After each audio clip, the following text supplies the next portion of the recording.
Thanks for tuning in to the Vintage Cinema Review. On this week's episode, we're covering from 1986, Stand By Me. A lot of nostalgia in this one for Zap. I mean, this is just a great story of four friends having the weekend of their lives. Yeah, this movie is pretty unforgettable. You see this, it'll stay with you for life. And it's a great movie, and really enjoyed seeing it again.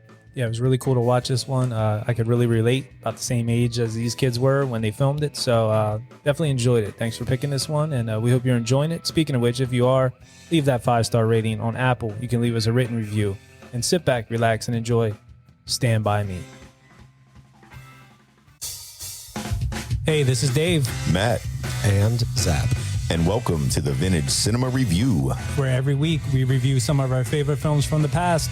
Hey, there ain't no late fees here. Silence is golden. And be kind. Rewind.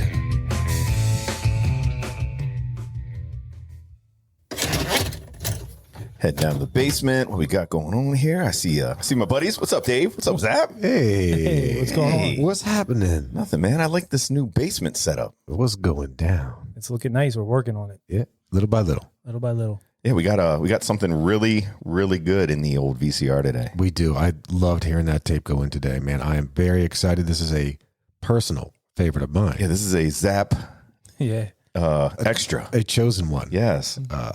Today we're doing Stand By Me, the Nice. 1986?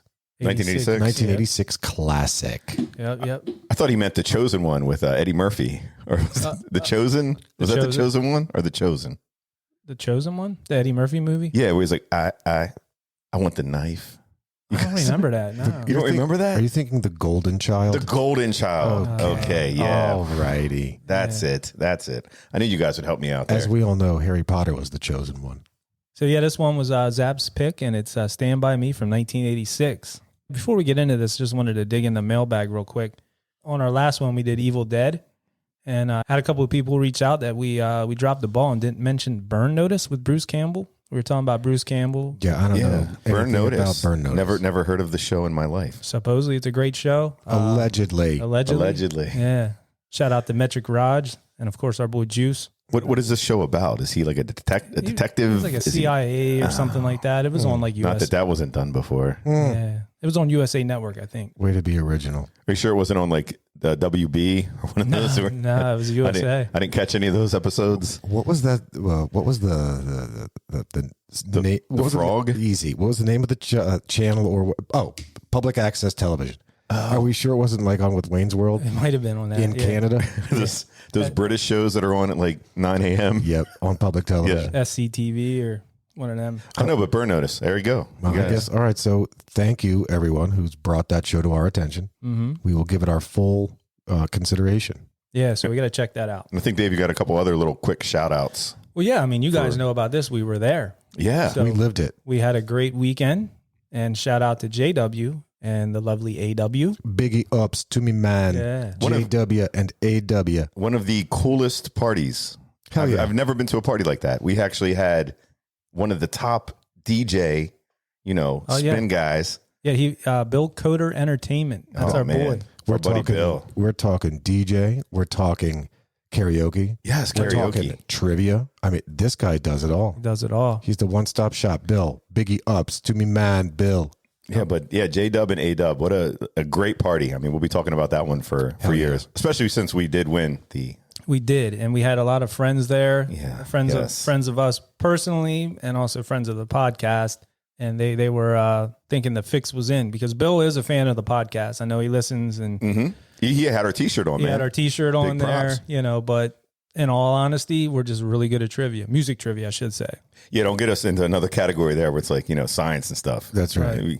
We got zapped for some of that. So, Yeah. But yeah, I'm no scientist. It was mostly like 90s rap lyrics, music trivia. They had a category on VHS tapes pretty much. Right. Well, we do the vintage cinema review, as you know. So a lot of these songs from movies we do know, but I think there was other questions there that we got wrong, and some people, We what I mean? sure did. Yeah, but there was one that I don't know if it was a shout out maybe to us, but the White Snake. Come on now, that was Winner. Oh, I'm sorry. Yeah, winger. I said white snake. I thought you meant the Kenny Loggins playing with the boys. I thought. Well, yeah, that could have been too. Yeah. Fair. But yeah, that was a great weekend, and shout out to all our friends that were there, and we had a great time. And yeah. So anyway, anything we missed? No, I'm ready to jump into Stand By Me. Stand By Me. Okay. So Stand By Me, 1986, rated R. And this was released, limited release, August 8th, 1986. And then worldwide, I would say, August 22nd, 1986. So it was a late summer movie. It was directed by Rob Reiner, and it was based on a book by Stephen King, The Body, and produced by Bruce A. Evans, Reynold Gideon, and Andrew Scheinman. The running time on this, 89 minutes. Budget on this, between 7.5 and 8 million. And box office, 52.3 million. Nice. Very good. Yeah, that's Very good. the juice is worth the squeeze. Squeezy juice. It's a great return. Yeah, and this did really well. I think it was number 2 in the country when it released, behind The Fly. If you remember that, with Jeff Goldblum. Yeah. That was a great movie. And then once, I think after a week or two, it overtook it, the number 1 spot, and held it briefly. And then, it was kind of hovering in the top 10. So it did well. The filming of this began June 17th of 1985 and ended around August 23rd. So, roughly 2 months of filming. It was filmed in Brownsville, Oregon, and that stood in as the fictional town of Castle Rock. It was selected because of its 1950s small town feel and all that. Yeah, they actually didn't change too much. Yeah. In that town. I think it was like set up already. And then they also did the one scene with the train was in California. So there was that section, which we'll get into later with the train. That's the bridge there. Yeah, the bridge. I'm sorry. Yeah, with the bridge. That was in California. So I'll turn it over to Zap for the cast. Cool. All right. To introduce everyone who starred in this fantastic movie with a speaking role, we've got Will Wheaton as Gordon Gordy LaChance, River Phoenix as Chris Chambers, Corey Feldman as Teddy Duchamp, Jerry O'Connell as Vern Tessio, Kiefer Sutherland as John Ace Merrill, Casey Simasco as Billy Tessio, Gary Riley as Charlie Hogan, Bradley Gregg as Richard Eyeball Chambers, John Cusack as Dennis Denny LaChance, Marshall Bell as Mr. LaChance, Frances Lee McCain as Mrs. LaChance, William Bronder as Milo Pressman, the junk man, Scott Peach as Mayor Grundy, and Richard Dreyfuss as an adult Gordon LaChance, credited in the movie as the writer. Nice. Good narrative. It's one of those things about this movie that I think really, really makes it. Yeah, I didn't remember that Richard Dreyfuss was the in this movie or a narrator, because I was. We'll talk about it later. But I haven't seen this movie probably since I was 12, 13 years old. So Wow, that long. Yeah, I haven't I haven't watched it. I always remember parts, but we'll get into that though. Sure. But I guess that's it for the cast. So we'll turn it over to Matt for the brief synopsis. Yes, we do have a brief synopsis of this movie off the actual VHS tape. Wink, wink. Wink, wink. Absolutely wonderful. A film I may never forget. Jeffrey Lyons and also Matt. In a small woodsy Oregon town, a group of friends, sensitive Gordy, Will Wheaton, tough guy Chris, River Phoenix, flamboyant Teddy, Corey Feldman, and scaredy cat Vern, Jerry O'Connell, are in search of a missing teenager's body. Wanting to be heroes in each other's and their hometown's eyes, they set out on an unforgettable 2-day trek that turns into an odyssey of self-discovery. They sneak smokes, tell tall tales, cuss, because it's cool, and band together when the going gets tough. When they encounter the town's knife-wielding hoods, who are also after the body, the boys discover a strength they never knew they had. Stand By Me is a rare and special film about friendship and the indelible experiences of growing up. Ladies and gentlemen, Stand By Matt. Stand By Matt. That is a great. That was a good Yeah, one. that was a great synopsis. Yeah, I like that. Moving, powerful. I'm riveted. Riveted, says Zap of Old Dirty Basement. Is that on the back? Yes, Say it that? says right there, riveting. Oh, did it really? Yeah, That's riveting. fantastic. Says Zap of Old Dirty. How did they know? That's foreshadowing. Yeah. McFly, I They were guess. wise beyond their years.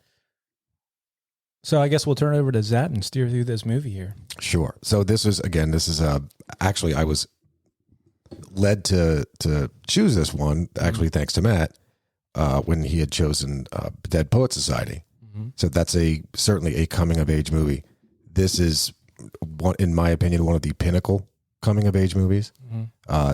It just made sense. We were on the topic. Kids are going back to school, so all right, Perfect just time. stick with the same theme. And also, before we get into it, it's one of those movies that when we were growing up, we all had like that small group. You had like the 3 or 4 or 5 friends that stuck together through most things. And at that age, like, them from 9, 10, 11, 12, 13 growing up. And it's like kind of it's a point in your life where I think like the innocence, yet you start getting to the point where you want to get into some kind of trouble, but the trouble's really not that bad. It's like, sneaking cigarettes, trying chew, sneaking off to like your favorite place where like a wooded area where you just hung out and have fun. I mean, it was perfect pick, Zap. I mean, so I was gonna go. Please go ahead. Yeah, go. No, I was going to say I'm excited on this. That if we literally get off the tracks, it's kind of like we're getting off the tracks because the movie pretty much takes place on train tracks. It follows the tracks. Yeah, so It does. when we go off on our little tangents, we'll be getting off track, which I think we will in this movie. Yeah, There's a lot to I am sure we will. So We will Wheaton. Yeah, Will Wheaton. yeah, I like that. So Matt certainly hit it on the head for me to the extent that when I watch this movie, and I'll certainly get to this part later, a certain part later, but it's like we all grew up with that. I hope we did that we were all, not just the 3 of us. I mean, like anyone who's listening to this grew up with a cluster of just that handful of just that close group of friends. Like for me, I liken my childhood to not only this movie, because in fact there was a group of 4 of us, but even more so to that show on Netflix, Stranger Things. Yes, yeah. Because when I was coming up, like me and these 3 other dudes, we were playing Dungeons and Dragons and we were riding our bikes all over the neighborhood. So again, between that and Stand By Me, like just amalgamating the two, like this completely spells my childhood. Yeah, it does. I mean, it definitely can relate to it, and like we'll get into later, age wise. When I saw this movie, I was about the same age, so cool. I definitely related to that. Nice. But even like what you were saying, Zap, it's like you had that close group, and then you had like friends, which I think I was one of those guys in your group that I would jump in and out. Yep. But you would form these friendships, and it was stuff like lighting like firecrackers, or like sneaking out at night, or just doing dumb going to the pool. It's like all the stuff that I remember because I wasn't part of that group. But whenever I got to get to like the pool and stuff in the summer, it was just memories that I have, and just awesome pick, man. Hell yeah. For sure. Well, let's get into this. All right. Stand By Me. A man, stirred by a recent news article about a local lawyer being stabbed to death, reminisces about his own childhood. A specific memory comes to mind. The memory of the first time he'd seen a dead body. It was the summer of 1959 when he was 12. We're introduced to 12-year-old Gordy LaChance, his best friend Chris Chambers, and their 2 friends, Teddy Duchamp and Vern Tessio, enjoying their last few days of summer before they all move on to junior high. Vern relays to the other 3 a significant discovery he'd overheard from his older brother and his brother's friend. These 2 young men had discovered the body of Ray Brower, a local kid who'd gone missing 3 days earlier. Excited to lay claim to the discovery, the 4 young boys excitedly plan their trip and, despite the nature of what they might find, agree to set out to find the body of their peer. They seem excited. Dude, it is weird. So they're all hanging out in their treehouse, right? Smoking cigs, Playing like cards. playing cards. Looking at detective magazines. They're looking at running each other's parents. And then Vern, Jesus Christ, he's so hilarious. He just shows up. All right, I'm sorry, I got to catch my breath, right? And so he tells the story, that my brothers are talking about this. They found Ray Brower. And dude, these kids are a little hesitant at first, but like, yeah, sure. We're kids. Let's go find this dead body. Real quick, Ray Brower. I want to reel people in here. I got a fun fact about this Ray Brower. Dang. Is this the edging already? Yeah. I'm gonna get them in. This blew my mind when I found this out. But This is the one. This is the one, and this is the fun fact. And when we get to the fun facts, that Ray Brower, there's something about him that I never knew. But yeah, the beginning of this movie, I mean, even now as an adult, I related right away. Hanging out with buddies, like at that age. It's funny how even as an adult, it takes you back. And I started getting nostalgic right away. Yeah, the movie makes you smile at like a lot of the stuff. You're like looking at it. And you get a childish grin. I will say in the very beginning of the movie, I was confused for a minute because they showed Richard Dreyfuss in like an old Land Rover. And it almost looked like he was out on a safari or something. So in Oregon. He's in Oregon. Dude, but and it is the sticks. Like, for sure, he is in the sticks. I'm like, I don't remember like the beginning here. I'm like, what the hell's going on? Like, but I thought maybe it was like a little scene in the beginning where he's like in on safari something or something like that. And then obviously when it showed him in there and he's the article, I was like, oh, okay, I get it. He's in Oregon or whatever. But I was a little confused in the beginning. I didn't think that at all. When you saw like, no, it just looked like, it kind of looked like wait, I think it was the Land Rover that threw me off, and then the green everywhere. I'm like, I mean, it kind of looked like Pennsylvania somewhere. No, So, like, it was rolling. It was like a rolling hill. I don't know. I didn't think they were on safari. No, I'm just saying for a second. I mean, Maybe at Lake Tobias or something. I can definitely pick up what you're putting down. Yeah, absolutely. Go back and watch that scene and just think. Now that you have that in your head, just think that. Now remember, I think outside the box sometimes. So there was like there was like elephants and like zebras walking around. Yeah, see, okay. If that was happening, I mean, it was a brief second, but I'm saying I did have that thought, and I think it was more of the vehicle. Like the Land Rover. Well, who drives a Land Rover like that anyhow? Rich guy. Yeah, exactly. So the writer, I guess. Did it finally get you after the first few seconds when you see two kids ride by on their bicycles? Yeah, I'm like, well, that's it. Okay. That's why I was like, okay, wait a minute. There's no lions around here. Right. That wouldn't be safe. Or if they were like, and then like a lion crossed and like knocked them off their bikes and was eating them. And ate them, yeah. Wait a second. So was that the mind-blowing, edging fun fact you had? No. Ray Bowers. Oh. No, Ray Brower. Ray Brower. It's going to blow your mind. All right. It's a shame about Ray. Are we doing it now, or are we just going to build up the tension? No, we're going to build it up to the end. Oh, shit. Okay. Yeah, I just really wanted to know. Oh, my God, man. I was about to lose it there. Yeah. Jeez. So there's in the beginning of this, or I should say we are in the beginning. So there's a point at which I realized while I'm watching this movie, there are a couple of quotes in this movie that I still to this day use. Absolutely still to this day use.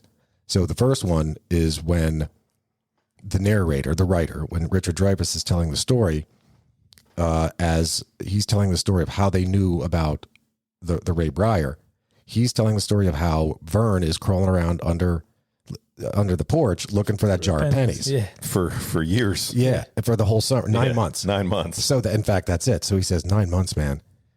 I wouldn't know whether to laugh or cry. So I say that shit all the time. All the time. Somebody says to me, how long have you been married? 18 years, man. I don't know whether to laugh or cry. Just whatever. You wonder if you picked it up back then and just... No, I absolutely picked it up from this. Right, yeah. 100% picked it up. I feel like there were a couple things I heard in this movie that I'm like, oh, shit. I feel like I used that, or I've, that's a word that probably would have been the first time I heard it used. The loony, because I like the way he says it. Loony. Yeah. Sincerely is another one I use frequently. I will begin sentences with sincerely all of the time. Right. Oh, so it goes. Would you guys, real quick, is there any characters in this so far that we've been introduced to that you related to? And you would say almost like, I kind of knew somebody like that, or I feel like I'm like that character? Were there any of them that, I mean, I feel like we all have a kid like Jerry O'Connell's character, Vern or whatever, that you kind of knew. I was kind of Vernish. You were? Growing up, yeah. It's like, I find that hard to believe. I wouldn't think of you like that. Who? I mean, I But I didn't know like, you, I guess, till later, but yeah. I don't know. As I watched this movie and I tried to relate it to my group of four growing up, I would probably put me as either, when I was a kid, I would have been somewhere in between Teddy and Chris Chambers. Okay. Somewhere like maybe a mix of the two, because you can't, you're not going to mirror. Yeah, I know what you mean.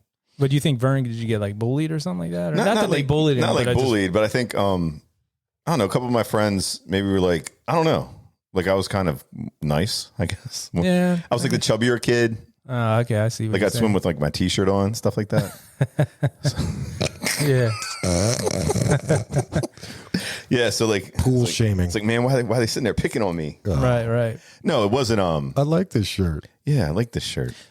But yeah, I don't know. Maybe a mix of how Zap said, a mix of you just had a little thing. Yeah, I didn't know if there's anybody in the movie you're like, I really relate to that character. Or I knew somebody. I think we all knew, like I said, kids like each one of these. But I think everybody knew like a Feldman.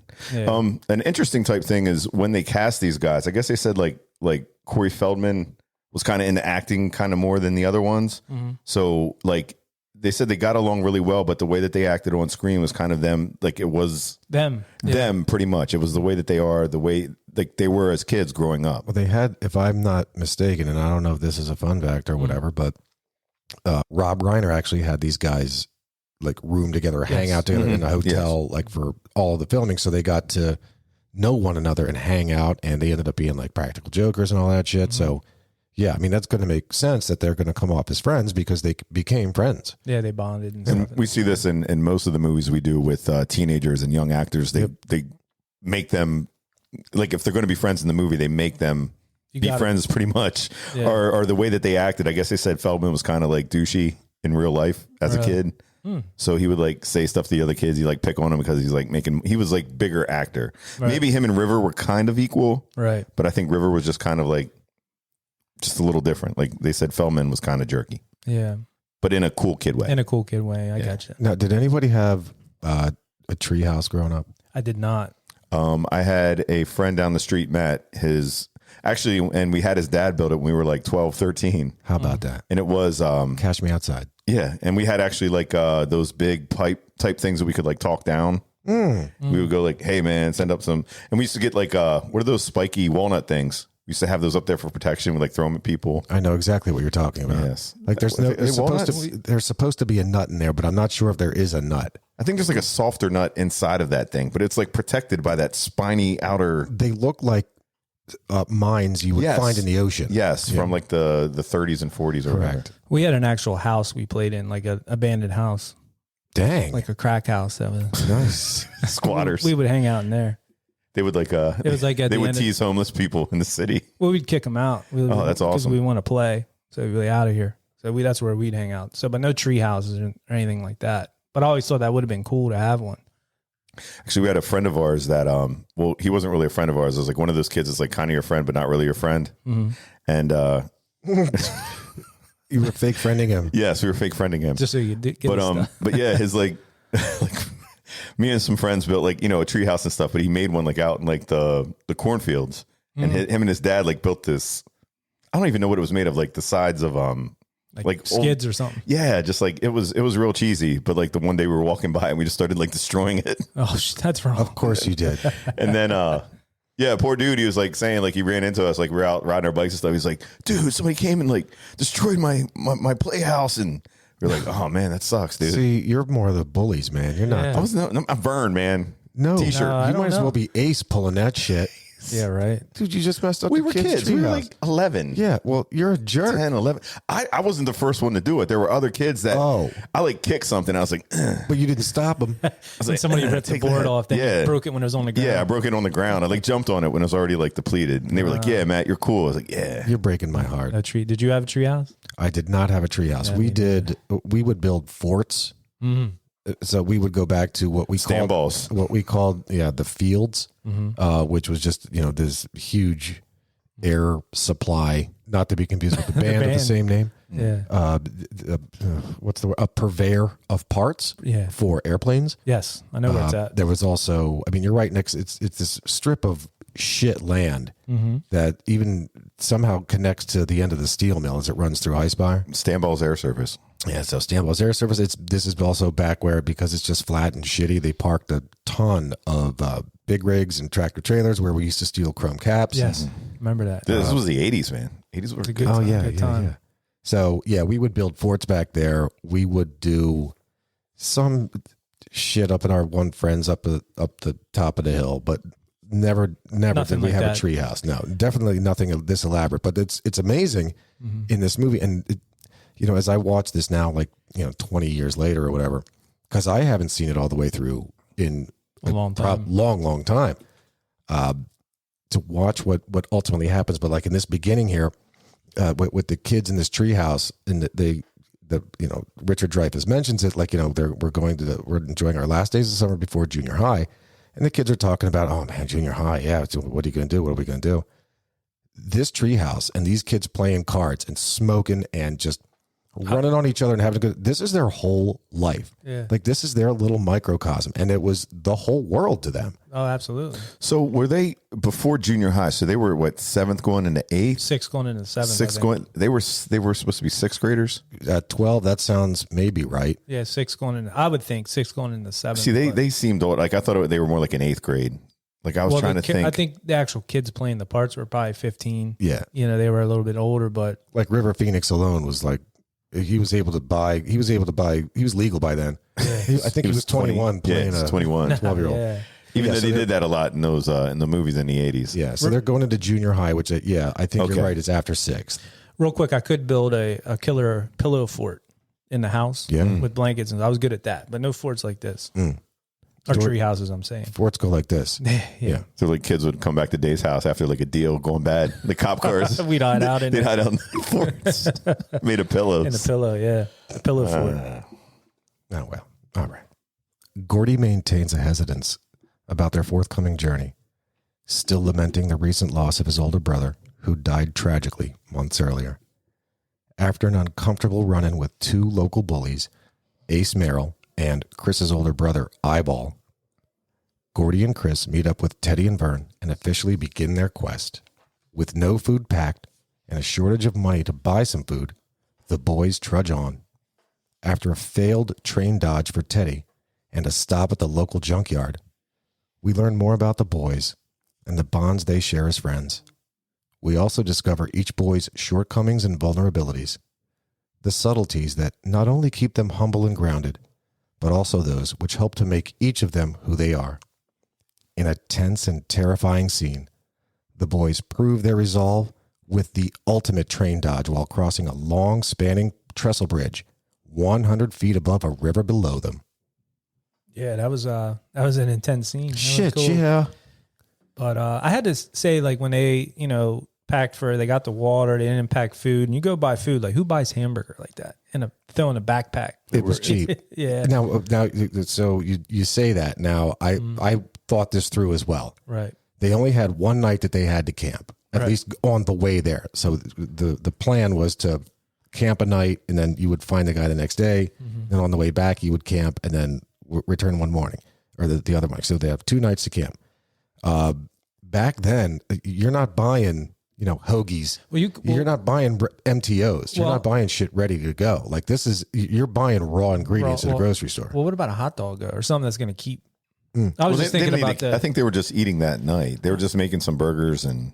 I was just saying about maybe the hamburger was cheaper, because let's not forget. True, two something. They only had $2 and some cents. Which went a long way. 7 cents from Vern. Mm-hmm. Yeah, Vern didn't pack anything. He was looking for his money. So 1986, and say us 3 are at 7-Eleven, Yep. and we have money to spend, and we're on it. What are we getting there? What are you getting at 7-Eleven?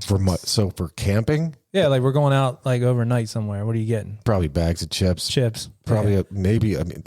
back in the 80s though, Burrito.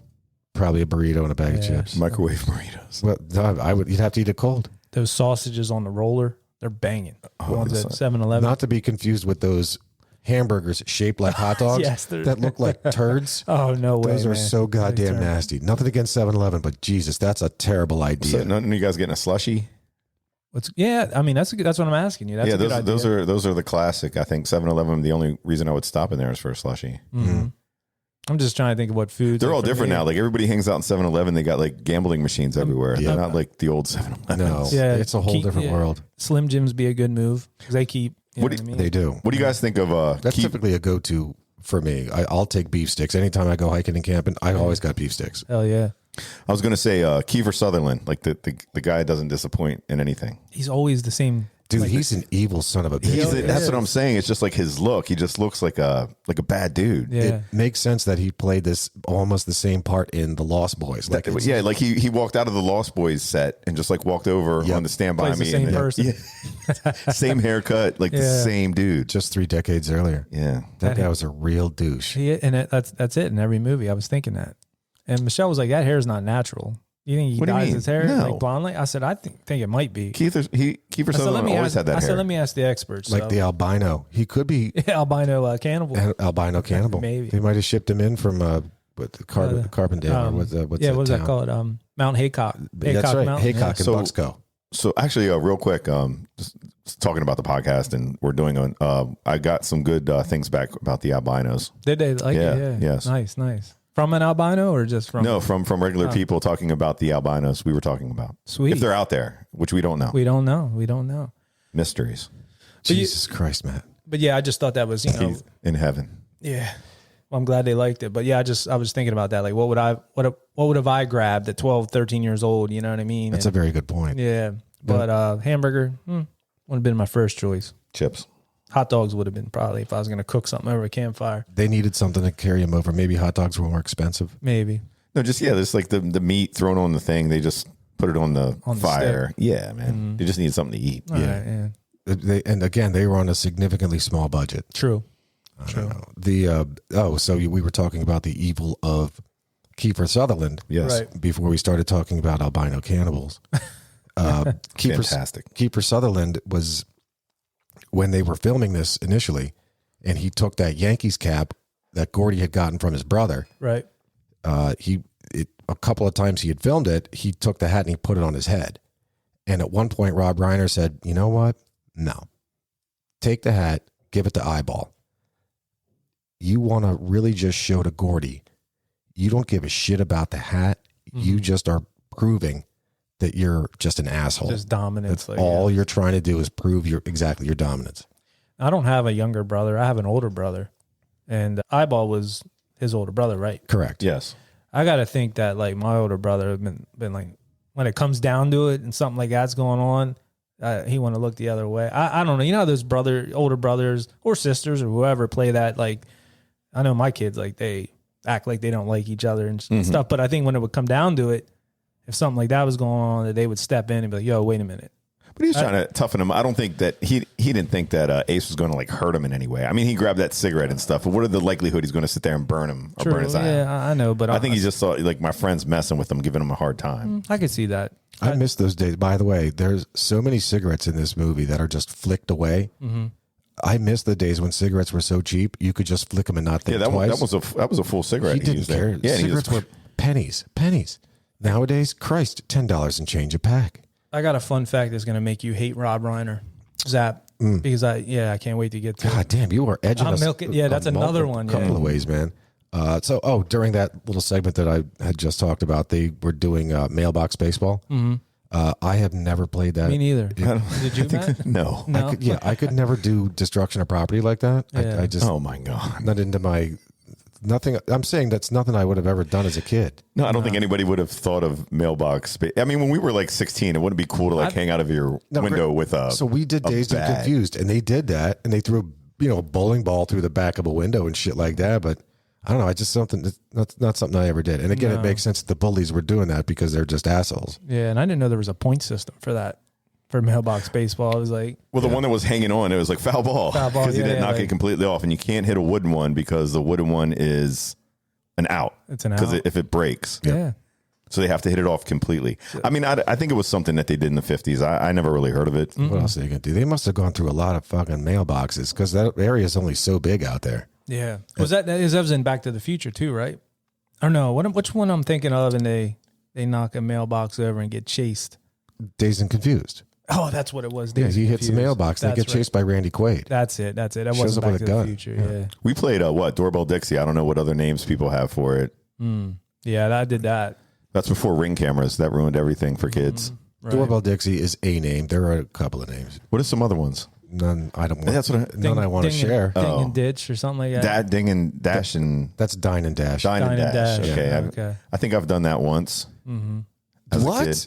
Are you never serious? did that? You guys never did that? No, I've never run out on a check. Eat and run. Eat and park. Eat and run. I think it was one of those things. Oh I think my I think it was on accident. That's scandalous. No, it was on accident. We were already outside. We're like, shit. Like, did we pay? Like, did you pay? No, did you pay? You it was something fucking like thief. No, it was like at Eaton Park or something. It was like coffee. He was drunk. He was like, I forgot. Yeah. Did you cover it? Yeah, like we were just walking out. Be like, dude, did you pay? Like, I'm telling your mom. It was some French fries and coffee or Dude, some I am shit. going to Dude. run down the street and tell your mom. Yeah. I ain't She'd even be lying. She'd be disappointed. Oh, Matthew. Did you guys ever hear that song? Mom and Dad are so disappointed in me. No. It's a great song. Is I'll it play by it for you guys. Is it by Everclear? No. Dear Dad or something like that. Father of mine. Yeah, that one. It's interesting that you get the four. It's certainly different personalities and characteristics within these kids, Right. and it's like I had touched on a little bit. It's their shortcomings, but yet it's equally their vulnerabilities. Vulnerabilities, yeah. Right. It's their so like Chris is he's certainly a hard ass, and he's like call it the leader of the group, but yet at the same time, I mean, he's insecure because he's got baggage because of his older brother. Like everybody looks at him like, dude, you're going to turn out to be a piece of shit. It's expected that you're going to turn out to be a piece of shit. So already we're just going to consider you a piece of shit and treat you like a piece of shit. They're all different yet the same. Yeah. They all have insecurities which make them who they are. Sure. You got Fat Vern, that he's just the chunk or the whatever. He's just a joke. You got Teddy, the lunatic. Right. And then you got Gordy, like the smart kid, but he's shy and quiet and timid and stuff like that. His dad's a prick. His dad's a real douche. Yeah. Douche. But no, they all have, which I think us growing up too, like you all had stuff in common with friends that kind of, I don't know, like the parent thing is a big thing. Like the brother, you got like a brother that's bad, or like people think that you're going to be this way because your family's this way. A lot of that shit went on like back in the day. Still in the 80s, I think that stuff. People like judged you absolutely on your family, like, oh, blah, blah, blah, whatever. You know, your dad's a loser. You're going to be a loser. You're going to be a that type loser. Stuff, or I get it. Oh well. All right. So, oh shit, they jumped off the bridge. So that was wild. the ultimate train dodge. That do you have any fun facts about shooting that scene? Yeah, dude. Okay. No, edge. Fuck it. Let's edge. yeah. Let's just keep on edging. Ma- My major goodness. edging, Add that to the pile. Yep. Drip. Just a peck on the neck to wet the tip. That's it.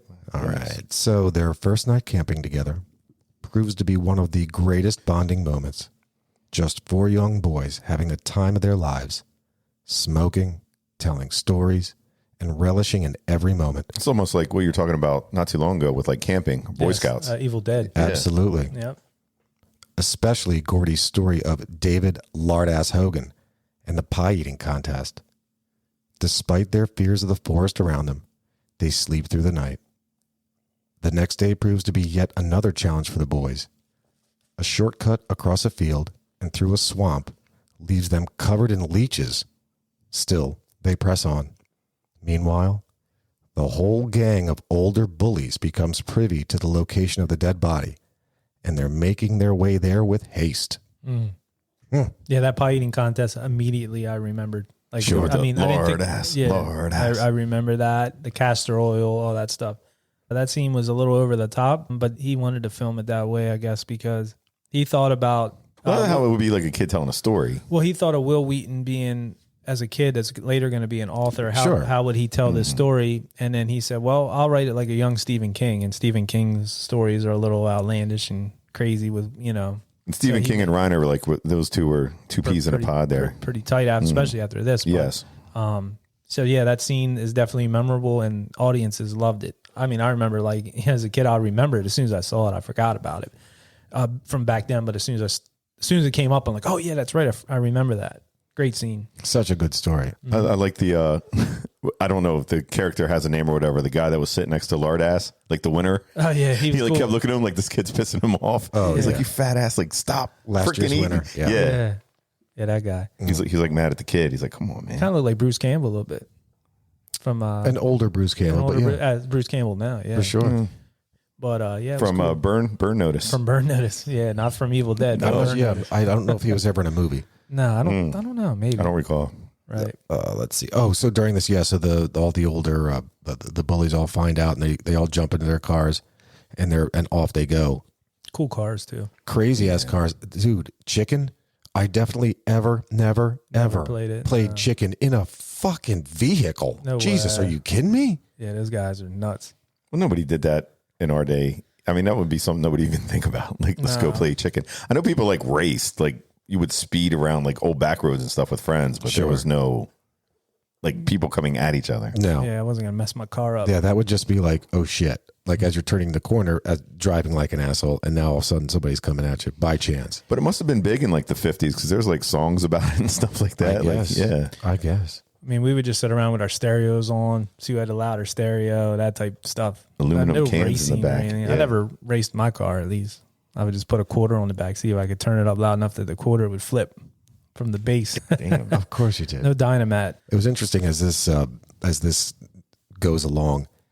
There's the night scene as Gordy and Chris are sharing a moment. Like you can tell from the gate that these two are the tight friends, and that Vern and Teddy are just hangers on, or what I mean. They're still part of the group, but they're just not as tight as Chris and Gordy. I don't know. It just feels good to watch them as they grow. Those two, they're the evidence of their friendship. Like they really support each other back and forth. It's just, it just reminds you of just like, a pureness and a wholesomeness Right. that you just don't see anymore. And I'm saying we don't see it as adults for sure, but I don't know if you even see that in kids anymore. Like does such a thing still exist? What do you mean, like the close friendships like that? Or I'm saying just like being good and supportive and shit like that. I just look out anymore and I just think everybody's just an asshole. Yeah, they're too including the kids. Too busy texting each other. Yeah. And like on the tapping glass. Kids are all living in their own little bubbles anymore, and they've got helicopter parents, and they got their little finger boxes, and that's they don't make these quality relationships with other Each kids other, anymore. yeah. Again, I'm no parent, so I don't know. I don't see it. I mean, does that happen? I think from us growing up and to the fact that when our parents were growing up and their parents growing up, I think things happen in life as life gets faster. I think kids lose that touch of, I guess what you're saying, yeah, building relationships or getting to know people one-on-one. Like, cause the only reason like I get that close of friends is because we had to hang out. Right. Now sometimes they'll like text each other back and forth and then that's it. And they want to sit downstairs and That's the part watch I'm getting TV or play or just go out in the backyard and chill with their phone. There's not that chance of, I don't know, I guess Adventure. Like go out, skin your knee, fall off your bike, lose and break a bone. And getting in trouble enough that, you're not out hurting anybody else, but enough of like something where you get to like growing up. I think that's part of it is like getting to get in trouble and getting, smoking a cigarette with a friend or sneaking a beer out of your house to like go into the cornfield and share and drink. Like that. I think that stuff is lost today. Yeah, I think phones and technology definitely probably took away from a lot of that. But I wanted to touch on something too. Did you guys know like that a kid like Ray Brower? No, Teddy, like that was way into the military. Like I'm glad you asked that question. Yeah, because like I had a friend like that. I feel like everybody always had that friend that was way in the military. You know what I'm saying? So we were just talking. Well, Matt interjected real quickly earlier about scouts and camping and shit like that. Right. And I had mentioned in one of our recent podcasts that I had recently caught up with a bunch of my old Boy Scout friends when we were kids in Boy Scouts. There was a kid in our troop who was, absolutely obsessed with the military stuff. Yeah. He like for every day, all he wore was camouflage. Mm-hmm. Absolutely, the only type of clothes he had was camo. That's it. I hope he went into the military. No, he ended up going into jail. Yeah. I had a friend like that. Well, when we were little kids, he had pictures of like Apache helicopters and like he would. Really? Yeah. Like I would have never expected You would never guess it because he changed but this is when we were real little. Yeah. And there was another kid too that was like that. And I just remember like he knew all the guns and like this type of gun and this is this kind of helicopter and he was way into it. I couldn't see him being like that. Like I know he didn't go in the military or anything. Yeah, I mean that was definitely like that one kid I knew again who's now by jail. I mean prison for a number of years, for a long time. He's going to be in prison. Wow. What did he do? Now you're edging with the. So this guy who is now in prison, he was dating this girl. He found out by, I don't know, somehow, some way, some kind of fight. Let's just pretend he went over to the house and the girl was there. This girl was banging this other dude. Okay. Other dude. Oh, yeah, that'll do it. So this other dude ends up confronts this dude that's now in prison. Ends up confronting him and like they're fighting over this girl and whatever. And he, knocks his motorcycle over. This one dude knocks the dude that's now in prison's motorcycle over. So the dude that's now in prison walked into his house, grabbed a rifle, came out, and just shot this guy. Wow. What's worse is that and by shot, I mean killed him multiple times, just pap, pap, pap, pap, pap, over and over and over. Just killed this guy. Oh, yes, like that. A lot of those. Okay. It was so great. Yeah, so he did that. And then, if that wasn't bad enough, it finally hit him. Oh, shit, I just killed somebody. He drug his now lifeless corpse into the house to make it look like Break-in. Yeah, self-defense. Wow. Oh, wow. But he forgot the part about this trail of blood coming out of like the dozen holes that's in this guy's body. That's just dragging blood in there. Yeah, so the police are like, you got to be kidding me. What? No. What are you hourly? You idiot. Yeah, you're a dumbass. Yeah, that's crazy. So, yeah, dude. So he is now serving a very lengthy prison sentence. I would imagine. Yeah. And the girl wasn't there when all that went on? Oh, the girl was there. Oh, that's crazy. Yeah. It's a nut. And She ended up back with the other guy? The other guy that's dead? No, the guy that shot the other guy. Did she get back with him after that? What, when he's in prison? Yo, girls like that. I Yeah, it was guess. a bad boy. Yeah, they like writing letters to him. Yeah, and stuff. I don't know. Yeah. I don't know. That's one. I bet they're wild probably story. married.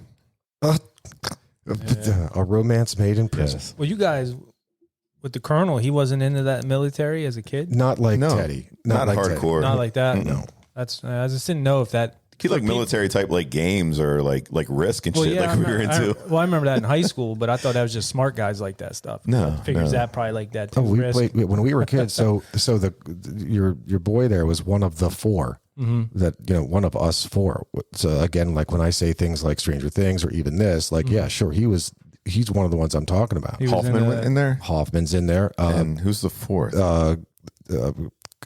Colonel's brother, Colonel's little brother, Chrissy. Cress. Oh, wow. He'll be in town. He will be. Yeah, next week I think. That's crazy. Yeah, I just wondered about that with military guys and like, or I should say kids that are in the military. If you knew, like, I figured everybody has friends like that, Right. Yeah, But again, anyway. these guys that the colonel and even his little brother, like nobody, they weren't like again like the extent like Teddy or certainly they were not those kids that are wearing camouflage all the time. Yeah, that's why I didn't. Not anything like that. Yeah, he was way into it. Like like I said, Apache helicopters. Like he would go to these things. You know what I mean? They have those military days. He would go. Do we know anybody in school like that? I don't think. In high school? Yeah, I don't think anybody in high school is really like No, man, you get your ass kicked if you were like that in high school, man. Yeah. No, but who was there? Because usually there's somebody like, oh, I'm going into the military. ROTC Like I didn't or hear something. about that until like maybe like 11th grade or something, 12th grade. What, No. kids going into the military? No, kids talking about it. Like, maybe I'll just go in the Navy Well- or the Air Force or something like that. Well, I know, like my brother went and saw Top Gun, and he wanted to go. He went in the Air Force. Nice. Like, that movie turned a lot of people, I'm sure, on to like the Air Force. Yeah, but when did they go in and realize like they're not going to be sitting behind a jet? Yeah, like, he thought. He look, was like, buddy. I think he showed up and was like, "Where's my sunglasses?" And like, Where's know, my Kelly McGillis before Right. she becomes a lesbian? And they wanted to. before she manned up. He got in there and he wanted to fly. And then when he got in, they wanted him to do, like when you get in, they evaluate you. And then I think they wanted him to do military police or do something like that. And he's like, fuck that. That's not what I'm in here for. And then he just finished and got out. But yeah, a lot of times movies and stuff, I guess, will push you into Going in there in line. I want to fly. Yeah, sure. Get in line. We'll sign you up tomorrow. Right. You'll be in a jet in with 3 weeks there. I'm surprised they didn't have, Air Force recruiting, just little tents or, At Top Gun. yeah, at every movie, just have a little kiosk. Sign up here to join the Air Force. That was actually Navy. Top Fine. Gun. You're right. Navy Oh, Air Top Force. Gun was Well, Navy. they should have had like all.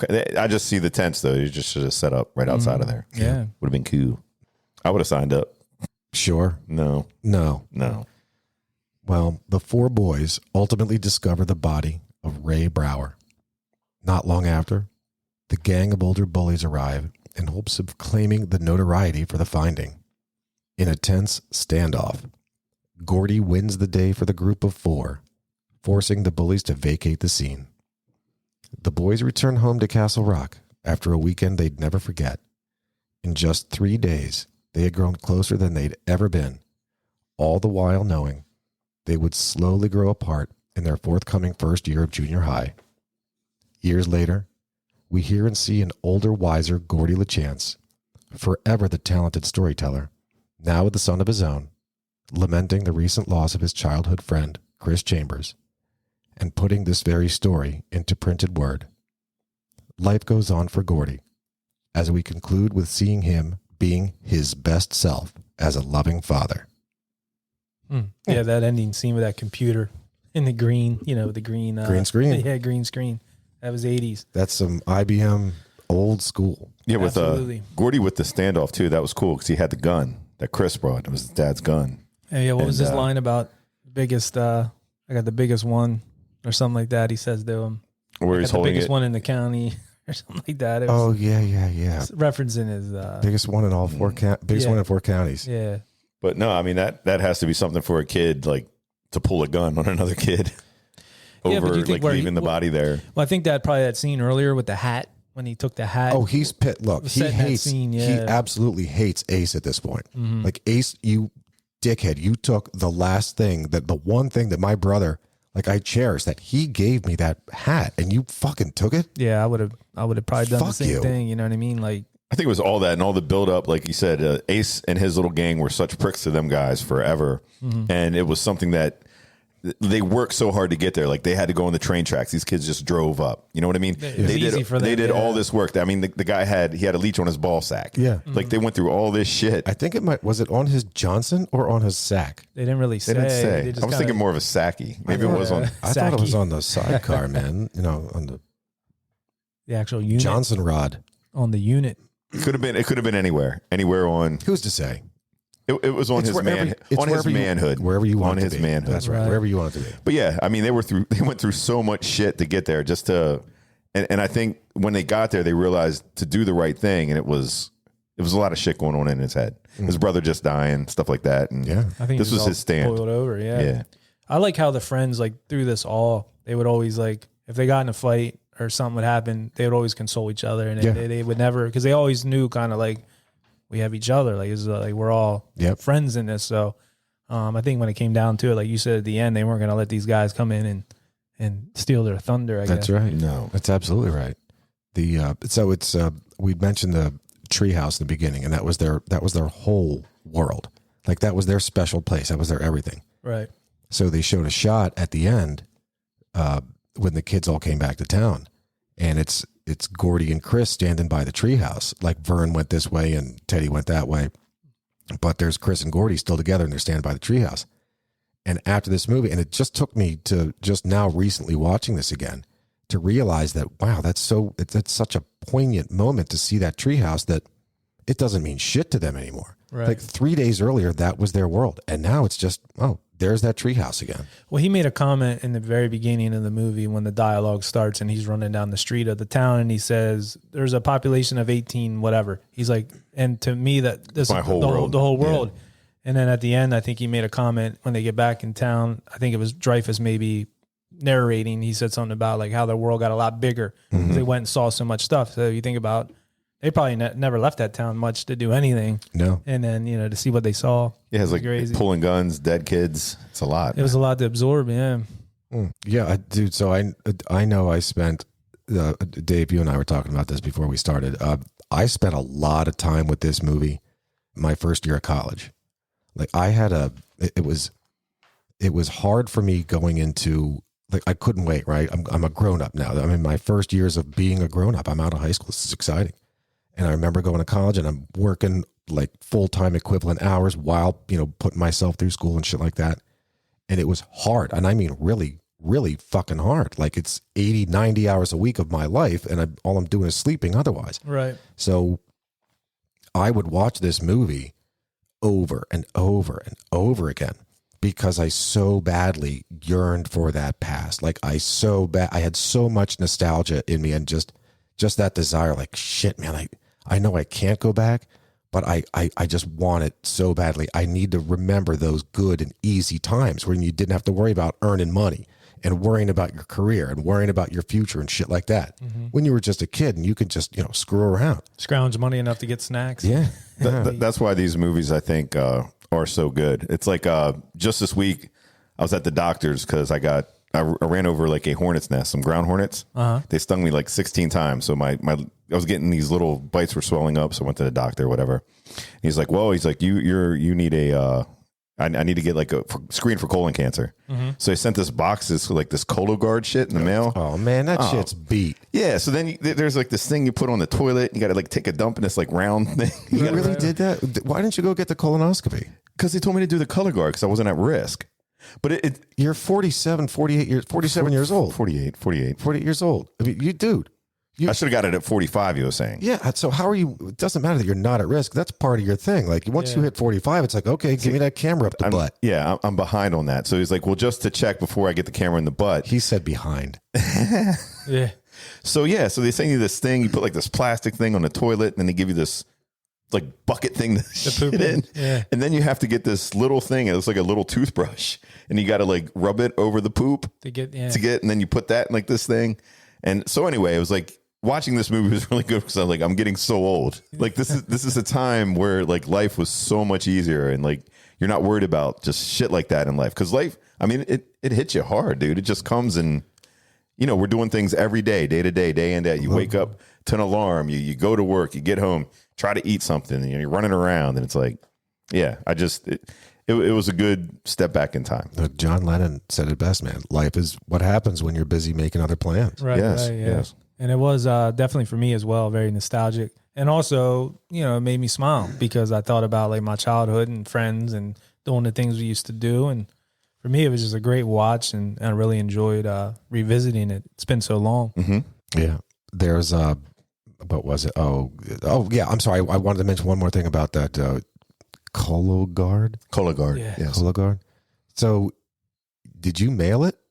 Yeah. Well, yeah. It has like you put everything back in the little kit, Little box, yeah. and then it has like you rip off the address because underneath the mailing address it has the return address. And you just drop it back off at like a UPS or whatever. So I wonder how much shit's like flying through the mail there. So, A lot. so I know a guy.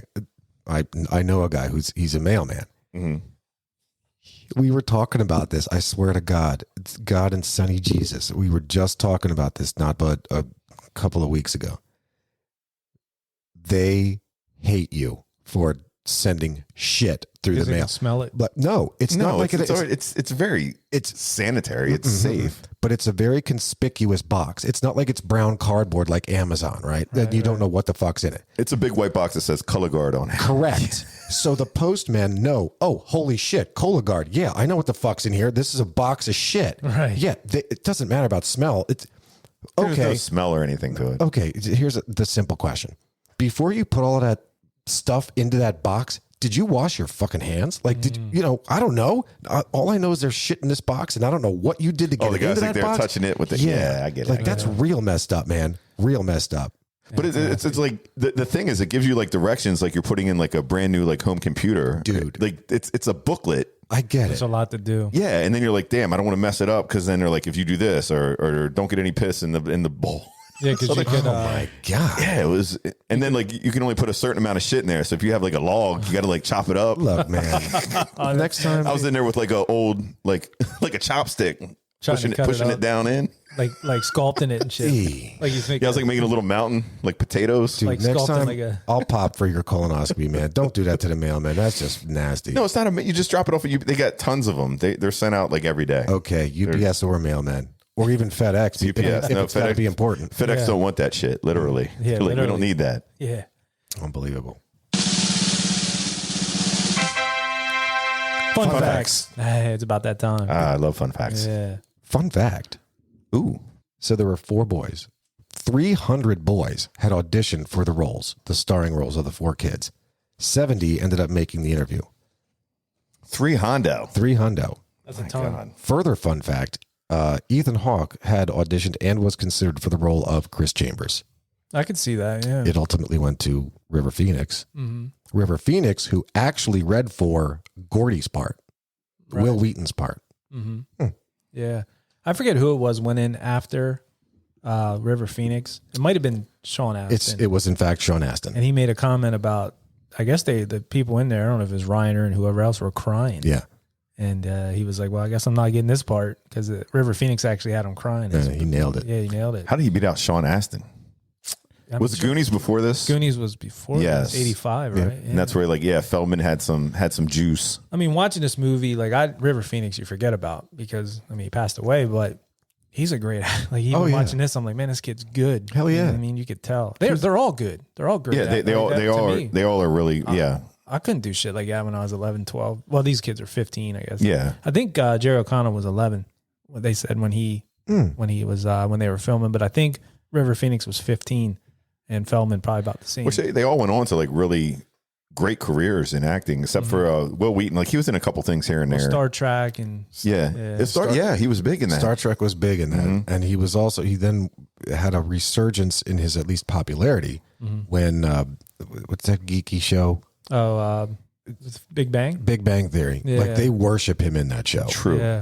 Yep. Fun fact: I have never seen that show. Not one episode. Yeah, I've seen parts. Bits and pieces. And Kelly, what's that girl's name? She's like a Kelly Cuoco. Kelly.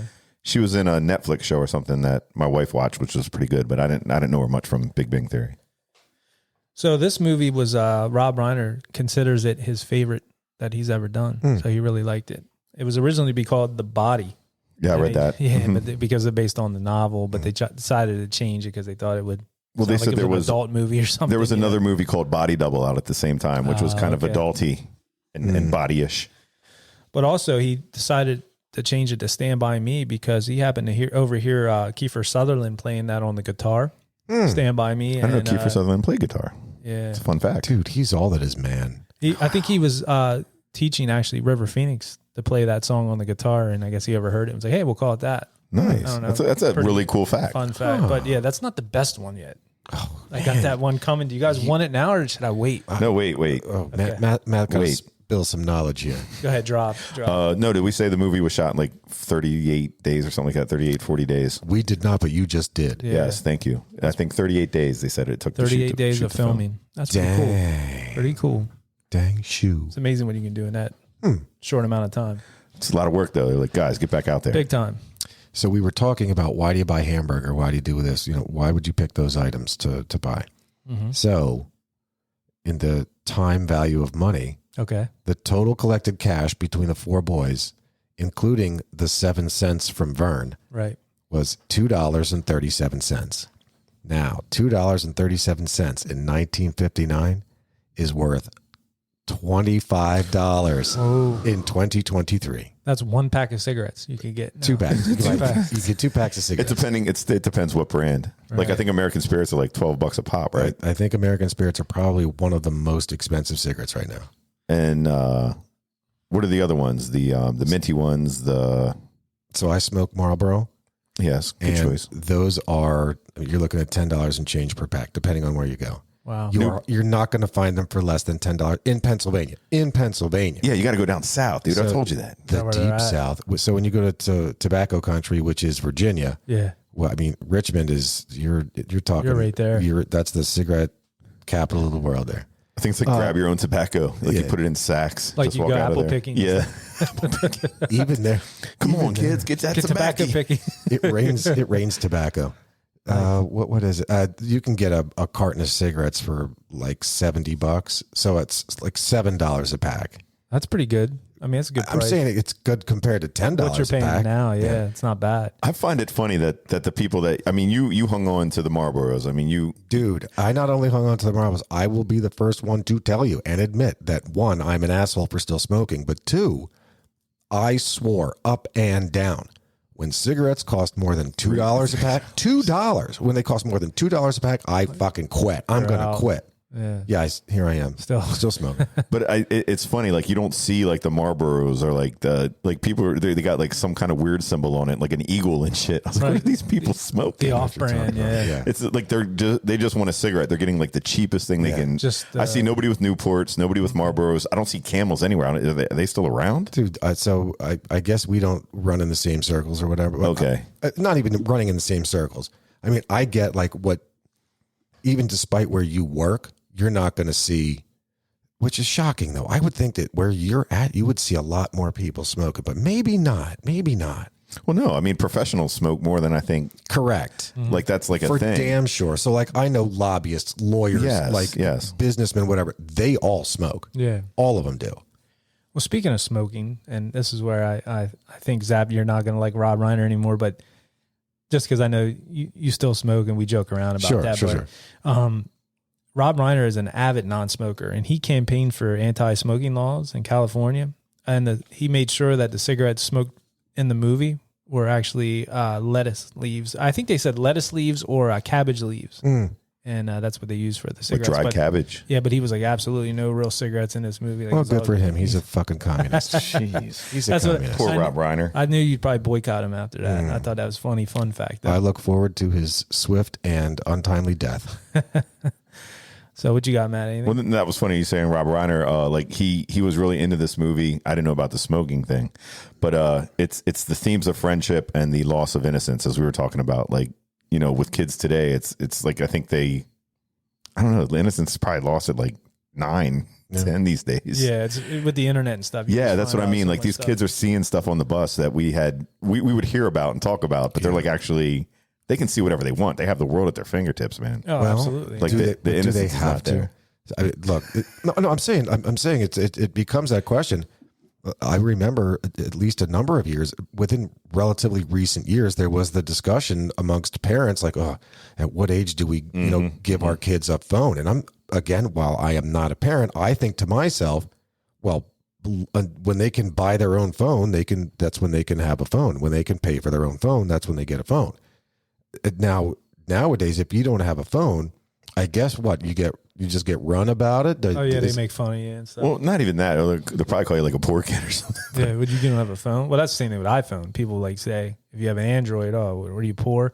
Right. I mean, if you know anything about phone technology, actually Android's better in Technology. a lot of What is it? I know for my kids, they want Apple phones. They did have Androids early on, but they in the worst way want an Apple phone because that's just peer pressure. Yeah. And it's what But some people, that's all I ever had was Apple. right, and they're very easy to use and all Yeah. that. But if you're in the actual technology Correct. that we're talking about, That's like correct. they're Android's usually first to market with like a 100%. lot of things, you know what I 100%. mean? But yeah, it's just peer pressure and stuff. Fuck you, Rob Reiner. Right. There. He probably has an iPhone. So Corey Haim tried out for the role of Gordy. They wanted him to play the friend of Chris Chambers, and he didn't want to play that role. And it was ironic. And he turned it down to do Lucas, which we talked Oh, about. fantastic. Why did we not do that yet? That's a great movie. Give it yeah. time. We'll get there. Yeah, we'll get It's a there. good movie. All right now. But then it was ironic. His best friend was Corey Feldman. And Yeah, that's what he's like, part of, dude. yeah. Feldman was like, man, put Haim in here. They're like, man, we can't. You're in too many movies together. Yeah, you're just too many.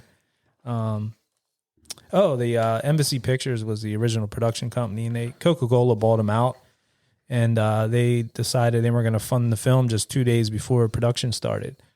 But it was Norman Lear.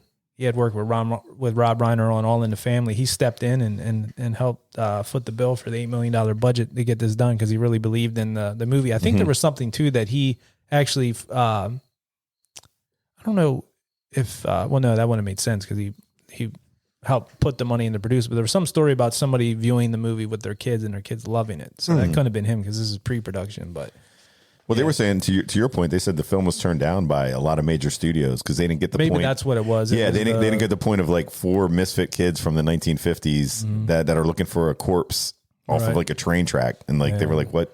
We don't get it." Yeah. So they were like, "I don't want it." That's probably what it was. It was one of them. Then whoever ended up distributing the movie, maybe. People are dumb, Yeah, they sleep. on Rob it. Reiner. including Rob Reiner. Rob Reiner.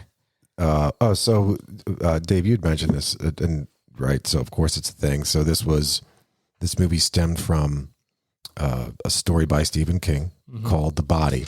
It's actually, while in a book, it is one of 4 short stories in a book. Yes. Yep. So it is, the name of the book is called Different Seasons.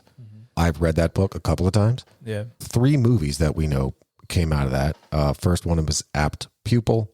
Second was obviously this one, The Body, but renamed Stand By Me. Third was The Shawshank Redemption. That's a great movie too. Yeah. So the 4th story, this is more for my little fun fact. So there's one of the stories is called the 4th story it's the Winter Tale. It's called The Breathing Method. And it, without telling the whole story, at the very end of it, this one dude is talking about this other guy. And he says, yeah, about this other guy. He had his mother's eyes. That thing, like he had his mother's eyes. That is a resounding and repeated phrase in the Harry Potter series. Oh wow. Yeah. That's really used a lot. And Harry hears that a lot from a lot of people. So it's, I don't know, like I see stuff like that. And I'm like, wow, what a coincidence, man. Yeah. Anyway, whatever. That's cool. One more big fun fact of this is, you know how we're saying how these, in most movies, the people hang out, the group of friends hang out. They said that Feldman and River Phoenix became really close. And for the first time, Feldman explained in an interview that he went to his first nightclub, got drunk, kissed a girl for the first time, shot a music video with River Phoenix, and smoked weed for the first time, all with this movie, with River. This movie, yeah. Yeah, so I guess they formed a friendship and would go out and just raise hell. Yeah. And Rob Reiner said with Feldman, Did they go to rehab together? I think so, maybe. They might have, yeah. Yeah, they probably had did that their later issues. on in life. But Reiner said that Feldman, he said it was hard for him to see like this inner rage in this kid that was so young. But finding out more about Feldman's background, I guess his family was kind of screwed up growing up. Yeah. And he had a lot of shit going on. So it was like, he understood from that. But yeah, Feldman and Phoenix. Well, he also said, Rob Reiner, I think it was in an interview, said that the one day River Phoenix came into the studio or wherever they were filming, like in a great mood and was bouncing off the walls and basically insinuated that he lost his virginity the night before. So, Hey now. because you figure he's 15. He was like, I forget how the story exactly went, but he basically told him like, hey, this happened. So that was pretty wild. So there's a lot of firsts going on in this production, but Dang. Let's see. Oh, so we were talking about the book. So with regard to the book, like any movie is going to be subtle. There's going to be subtle differences from the movie to the book. One overarching theme that I know from, again, having read this book a couple of times, especially the story, back in high school, was the focus of the story was actually on, it wasn't, the focus wasn't Gordy telling the story. Like this movie is actually told from Gordy's perspective. The focus of the story is just a story of 4 kids. Right. That's all it is. And it just coincidence that Gordy's the last one that's alive. Oh, and so fun fact. So again, more differences, not even a fun fact, but just more differences between the book and the movie. So number 1, Chris Chambers, not Gordy, but Chris Chambers is the one to pull the gun on Ace at the end. in the book, yeah. In the book, yeah. Another one.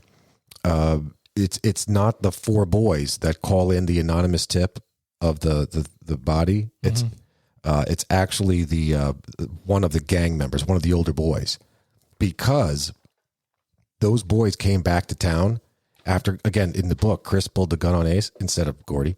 Those boys got back to town. They got their asses kicked. Yeah, I did hear about that. Like, yeah, the bullies beat the shit out of them and said, look, don't say shit about this. But again, so then as a result of that, the kids didn't say anything. One of the older boys is the ones that called in the anonymous tip.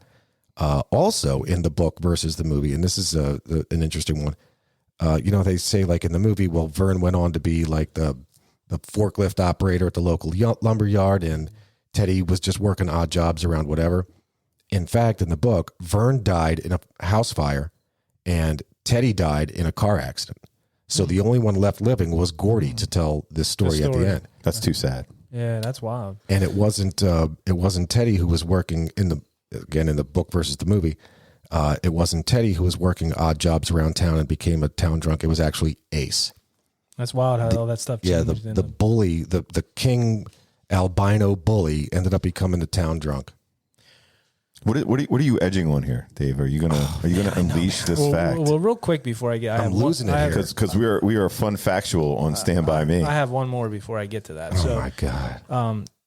After Stephen King screened this movie, he was visibly like shaking because he was so blown away by the movie. He said, "This is the most accurate depiction of a book like made into a movie of any that I've ever done," and that's why moving forward, he did so much work with Rob Reiner. He did Misery and there was numerous other ones I can't think off the top of my head, but he was like, "You're my guy. When I want something made into a movie, I'm going to go to you." But didn't Stephen King say this was one of his favorites? It was. It was. I think it his is favorite. and was. But he was blown away. He said it was great, and it was exactly what I envisioned when he was writing it. So was that what we were waiting for? No. Was that tremendous? No. Was that the Brower? Get ready. Brower. Drum roll. Okay.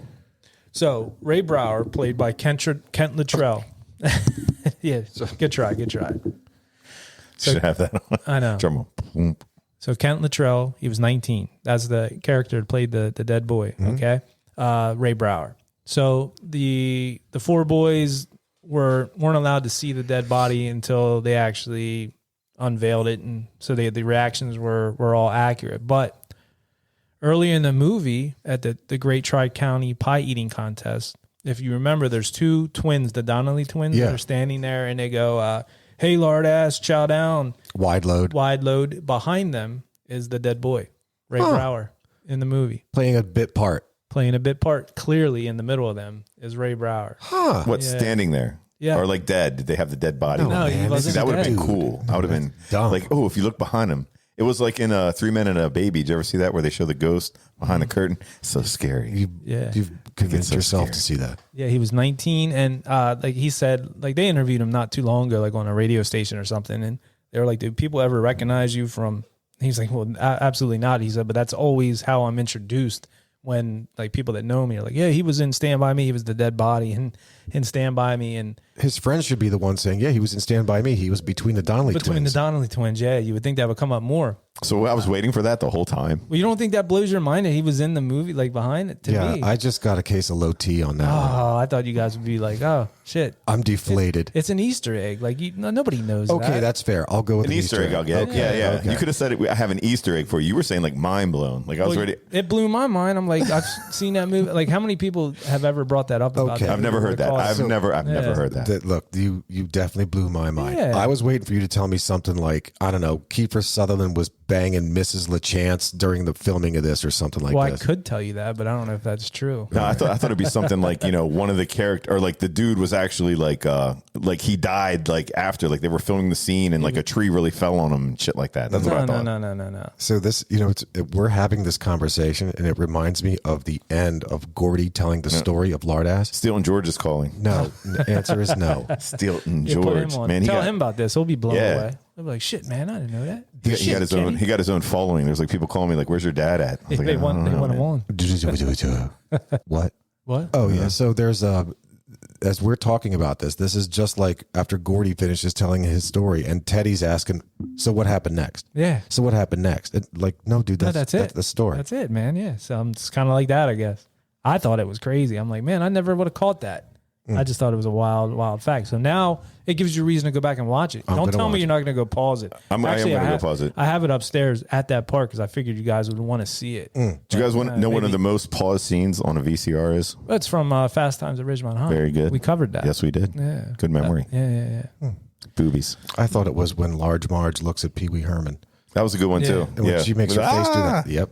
What was I going to ask you too? Oh, one other thing on here too. I caught earlier. Did you remember that scene where what's his name? Teddy. Yeah, Corey Feldman's character was talking about, hey, I'm going fishing. We're going to go catch some Cassies. Yeah.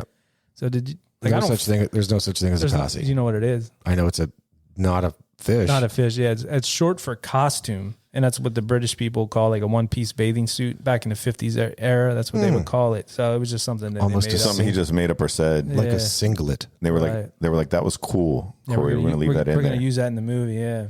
Because you were amazing in the Burbs. Oh, yeah. So they used so Gordy's dad, when he's talking to him, and he's like, I wish you had better friends. There's a scene. His dad was a dick. Yeah, and so he's why couldn't you have good friends like Denny and the Phoebes? Yeah, so there it is. So yeah, what a thief and two Phoebes. Two Phoebes. Do you know what a Phoebe is? No, I thought it's a simple man. That's correct. So it's Phoebe is feeble, like feeble, feeble-minded. Mm-hmm. Yep.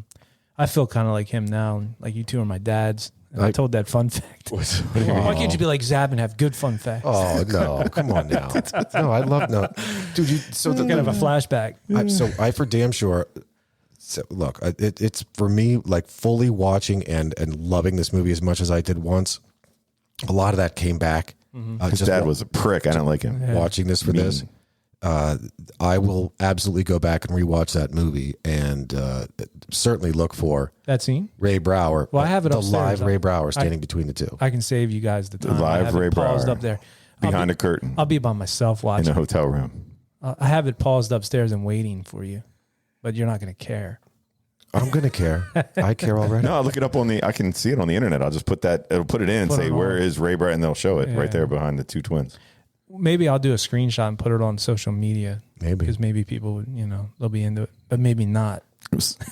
Maybe not. I was really looking forward to that. Yeah. I was like, that was going to make my whole night. Now it's just broken. It's fireworks. Yeah. Yeah. I'm walking away with a case of Blue Ball here, man. Yeah, I'm sorry. No, Man. it's It's all fine. right. That's It's good. We'll finish you guys off. We're done here. Nice, nice. So yeah, speaking of finishing off, are we now at the rating? Yes. Yes, Good, yes, good yes. idea. So we have late fee, return, or burn, correct? Yep. So I'll start it off, and I'm just going to return this. I really liked it. I'm not going to watch it again. Not going to burn it, obviously, because I do like it, but I'm not late feeing it. How about you? I would. So I certainly love this movie, and the way that I watched this as much as I did, again, in college, that first year of college, I watched this, I swear to God, like every day. Every day I would watch this over and over and over. Just for that, I needed that calm and that soothing. Right. So there are certainly psychologists and whatever people out there, experts, that will talk about the people like me, right? So I've seen, for example, Harry Potter like 1,000,000 times. All of those goddamn movies all together, like 1,000 times, easily. Hours and hours. Hours upon hours upon hours upon hours of my life watching those. Very similar to this. Like I have watched this movie over my life. Now, again, I've taken since like a 2-decade break, right? But back in my day, I watched this dozens of times over and over and over. So psychologists will nail this down to two different things. They'll say it's either like a principle of least effort, which is just the human condition of people will take the straightest line between 2 points, right? It's just the people like laziness, or it's just people like to let their minds relax with something with which they're familiar. A great way to illustrate this is why if you walk anywhere where sidewalks are, but yet you see lines burned in the grass from people taking shortcuts, Right. that is a perfect example of why some people watch movies over and over and over again, just because it's simple and it's easy. But the reason I think that I watch, and I know I drudged on with that. Thank you for the reminder, Matt. The reason that I watch the movie as much as I did, and I'll watch them over and over, is for the therapeutic nostalgia. And without getting into too great a detail, like with that's just as simple as for the same reason we watch the same Christmas movies at Christmas time, or the same horror movies at Halloween, Or at bedtime. Like Michelle and I will watch King of Queens like constantly over and over and over again, and it's just like it's relaxing, and that's what we do. The Office, sure. Yeah, The Office. Yep. Megan is the same way. Like if there's nothing, usually at night, just in the background is usually King It's of just on. Queens. You're not really paying attention. No, It's not just at all, because you on. know every episode. And I've seen them all, and we watch, but we rotate. Everybody Loves Raymond, King I don't of really Queens, watch that. but King they're of just Queens. they're all like you said, probably similar to what you're saying. Like just takes your brain back to that place. It's easy. Yeah. On yourself. Yeah. If you're into Harry Potter, I don't know if you play PlayStation or anything, but Hogwarts is an amazing game.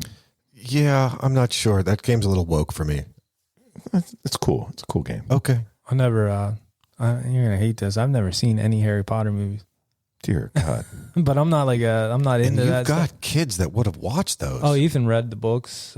Avery might have been a little younger, but he was way into it. We took him to the stuff at the Universal down in Florida. Yeah, and he did all that. We got him wands and Yeah, my kids love that. I saw parts of the one and I was lost. I mean, because I don't know it. I didn't read the books. I'm not into it. And I mean, I watched a little bit of one with him. You know what I mean? But no, I think we might have them on DVD. That's fine. You should check them. Yeah, they're a good time. I know it is a huge thing. But the whole Universal thing was wicked. Like that one in the cave with the dragon. That was cool. Yeah, it was cool. It's definitely, I mean, I enjoyed the whole park experience and all that, but it's one of those ones that at someday I'm probably gonna have to go watch and just find time. But yeah, I thought maybe that'll blow your guys' mind, and I never saw it. Right. I think that blew my mind. I thought you had seen that. That was a big. No. I mean, hell, there was like 6 of them, and then it had like all the offshoots, and it had the prequels, and yeah, my goodness. Like I said, I started one of them, maybe the first one. You know what I mean, and whatever. But It's all right. It's not everybody's cup of tea. That's it. Like I'm not into that type stuff really.